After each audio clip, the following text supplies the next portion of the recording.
Welcome to a special sneak peek episode of White Woman Distress, where I'm going to highlight some of the most compelling cases we'll be covering in detail next week. I'm your host, and today I'll be giving you a preview of two heartbreaking and mysterious cases: the disappearance of Arianna Fitts and her mother Nicole Fitts, and the case of Debora Sue Lowe. These stories are filled with unanswered questions and ongoing searches for justice. First, let's talk about the case with Arianna Fitts. Arianna was just 2 years old when she was missing in February 2016. Her mother, Nicole Fitts, was found murdered in a shallow grave in San Francisco's McLaurin Park in April 2016. Nicole's body was discovered covered by a piece of plywood with an unusual symbol printed on it. Despite extensive investigations, Arianna's whereabouts remain unknown, and no one has been charged in the connection with Nicole's murder. Nicole, a single mother, had been struggling financially and faced housing instability. She often left Arianna with babysitters while she worked for long hours. Nicole was last seen alive on April 1st, 2016, after receiving a mysterious phone call.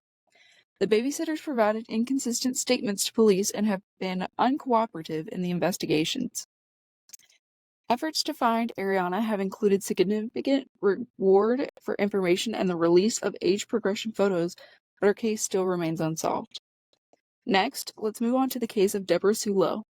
Debora, also known as Debbie, was last seen walking to Richards Middle School in Pompano Beach, Florida on February 29, 1972. She was just 13 years old at the time and had recently moved to Florida from West Virginia with her family. Her personal belongings, including her school books, were later found in a trash can close to her home, leading authorities to initially believe that she had just run away. However, Debbie's family strongly believed she had been abducted. Their concerns were validated when links to serial killer Gerard Johnson Schaefer Jr. Schaefer, a former police deputy, was known for his brutal crimes against young women and girls in the late 1960s and early 1970s.